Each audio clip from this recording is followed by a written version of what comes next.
Hello, bienvenue dans ce quatrième projet de notre formation sur ArcGIS. Aujourd'hui, nous allons plonger dans un concept fondamental de la cartographie et des CG, les systèmes de coordonnées.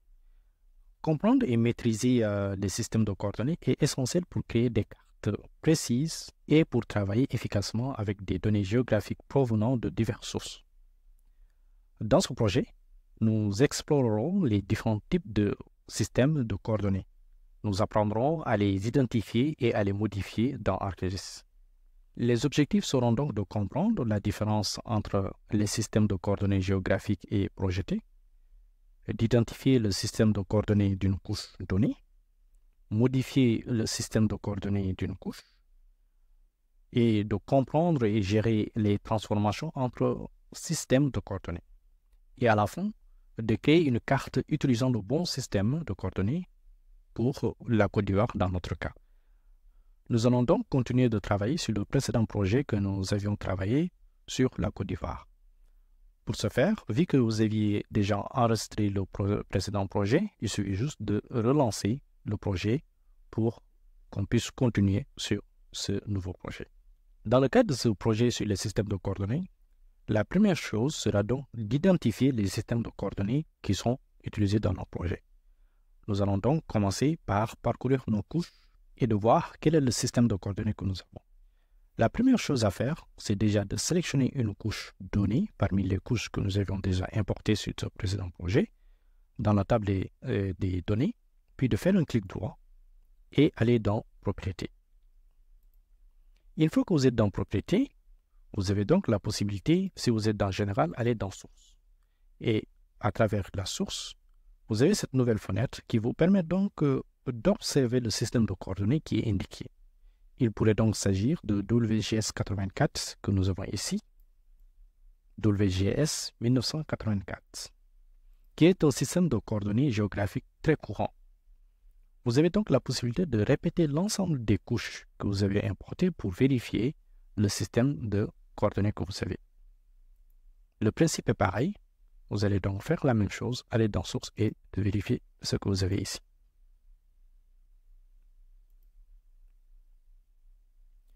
Si vos couches ont des systèmes de coordonnées différents, ne vous inquiétez pas. Nous allons donc voir comment gérer tout cela. C'est pour ça que dans la prochaine partie, je souhaite quand même que nous prenions le temps de comprendre les types de systèmes de coordonnées une fois pour toutes. Donc, commençons d'abord par savoir qu'est-ce qu'un système de coordonnées. Un système de coordonnées permet de situer précisément un point sur la surface de la Terre.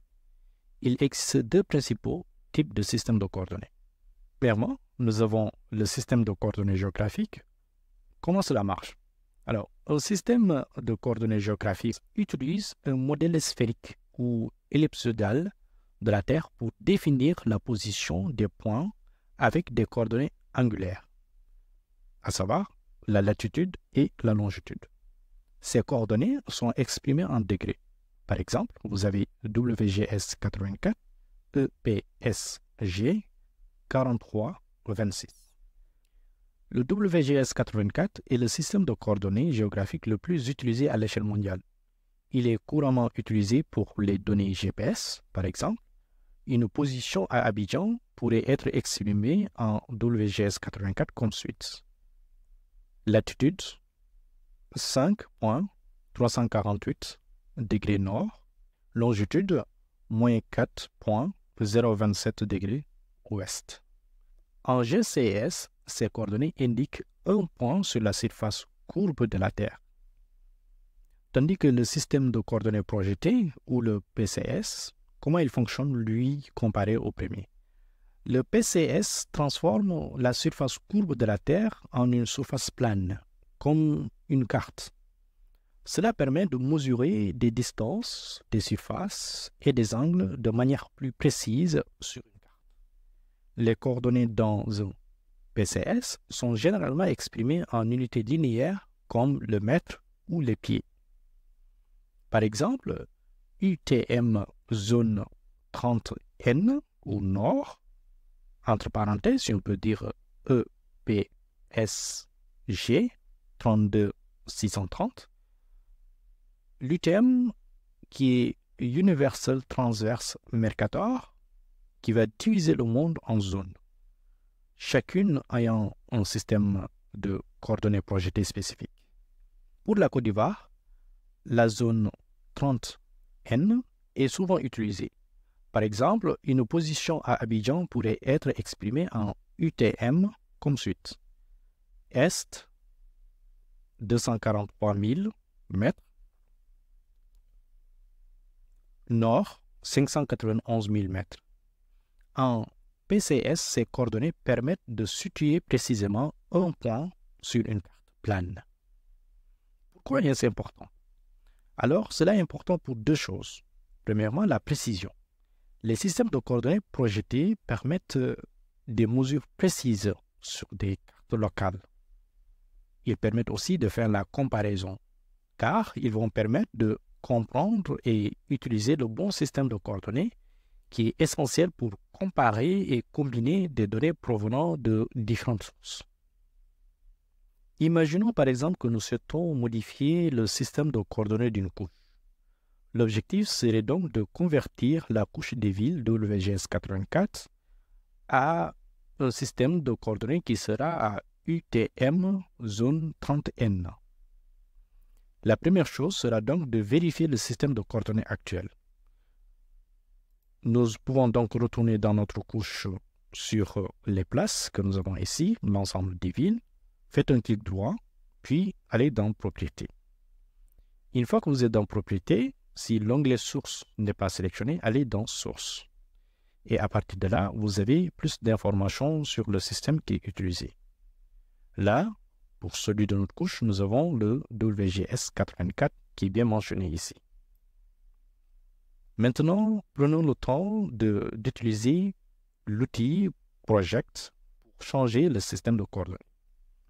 Pour cela, ouvrez l'outil Arc Toolbox en cliquant sur l'icône correspondante. Ouvrez l'outil Arc Toolbox en cliquant sur l'icône correspondant dans la barre d'outils ou en sélectionnant Geoprocessing dans Arc Toolbox. Là, vous avez cette option. Nous pouvons aussi fermer cette fenêtre et aller dans Toolbox que nous avons ici.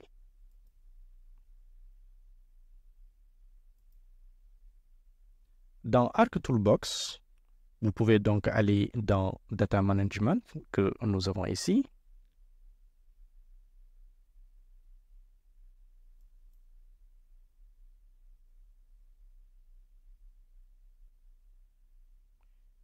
Puis, vous pouvez donc sélectionner Projection et Transformation. À partir de là, vous avez Project qui est tout en bas. Faites un double-clic sur Project. Et puis, à partir de là, vous allez remarquer que nous avons une nouvelle fenêtre qui va s'ouvrir. Dans cette nouvelle fenêtre, nous allons sélectionner quelques éléments. Donc, vous allez suivre les mêmes étapes que je vais vous montrer.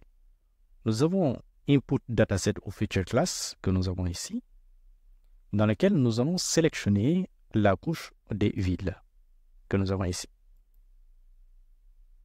Cette couche apparaît normalement dans les couches que nous avons importées. Donc, ceci va constituer une donnée d'entrée que nous allons utiliser.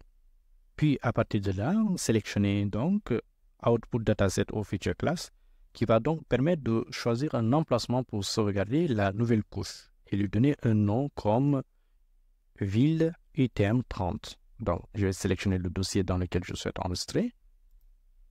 Et à partir de là, dans mon objet de travail, je vais donc lui donner le nom de ville UTM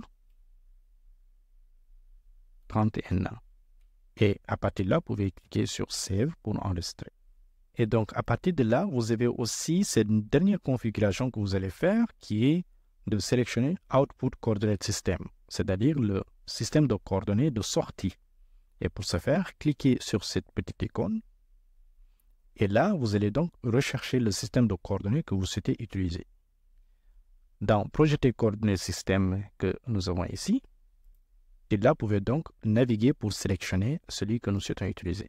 Une fois que vous êtes ici, vous pouvez donc sélectionner UTM, puis rechercher WGS 84 que nous avons ici, puis nous avons North Hémisphère qui est là, Et à partir de là, vous pouvez donc parcourir pour sélectionner WGS84 UTM zone 31.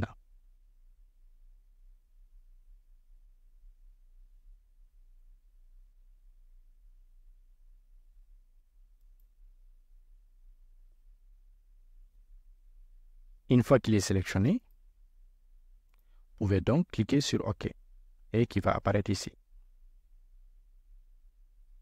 Une fois cela est fait, nous allons donc cliquer sur OK pour lancer le processus.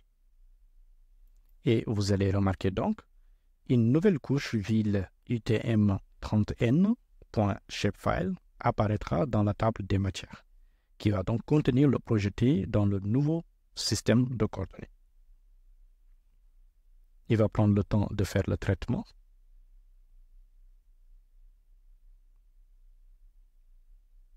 Et nous avons donc notre couche qui est ici et cette petite notification de ArcGIS qui vient de dire que le projet est déjà OK.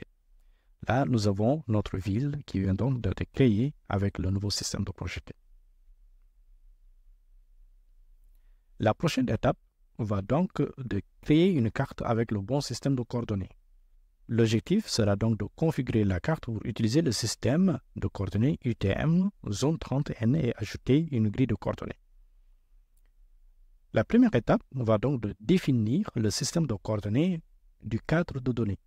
Pour ce faire, faites un clic droit sur le nom du data frame, par exemple que nous avons ici dans la table des matières, qui est généralement utilisé layer, que nous avons là, puis sélectionnez propriétés. Là, nous avons une nouvelle fenêtre de propriété de cadre de données, puis allez dans l'onglet coordonnées de système, que nous avons ici. Et à partir de là, dans cet onglet, vous verrez une liste de systèmes de coordonnées disponibles. Si vous avez déjà ajouté une couche dans le système UTM zone 30, ce système sera listé sous Layer, sinon vous pouvez le rechercher manuellement.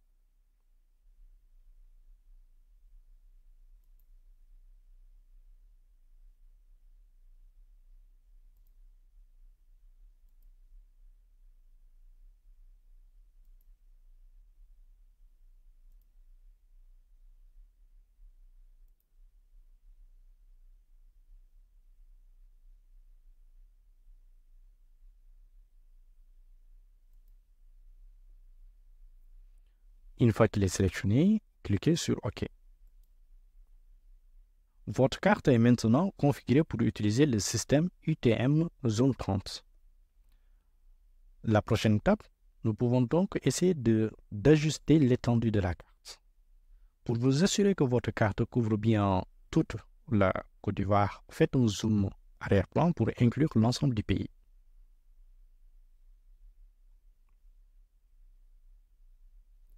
Vous pouvez maintenant ajuster manuellement l'étendue en utilisant Zoom.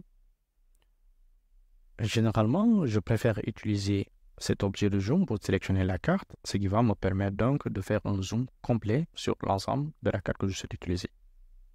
Et donc, vous pouvez donc créer un bookmark pour enregistrer l'étendue actuelle. Et dans ce cas-là, allez dans l'onglet Bookmark, Create Bookmark, créer un bookmark.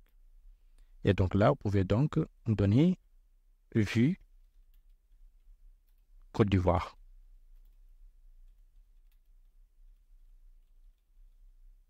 Cliquez sur OK pour enregistrer. Dès que vous retournez dans Bookmark, vous allez voir qu'il apparaît sur cette liste. Peu importe là où vous souhaitez, par exemple là je vais abuser sur le zoom, je vais revenir sur Bookmark et qui va directement revenir sur l'aperçu que je souhaite avoir. Ce qui va permettre d'ajuster automatiquement la vue d'une manière préconfigurée. La prochaine étape, nous allons essayer de gérer les transformations. Lorsque vous travaillez avec des données dans différents systèmes de coordonnées, ArcMap doit parfois effectuer des transformations. Voici comment les gérer. Faites un clic droit sur le menu View de Data Frame.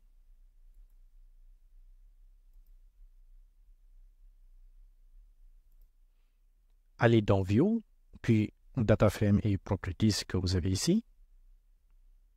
Allez dans Coordonnées de système que vous avez là. Dans l'onglet Coordonnées de système, pour voir et modifier les systèmes de coordonnées du cadre de vos données. Si vous avez des sources de données différentes, vous pouvez cliquer sur Transformation. Et à partir de là, vous pouvez donc gérer les différents types de transformations nécessaires.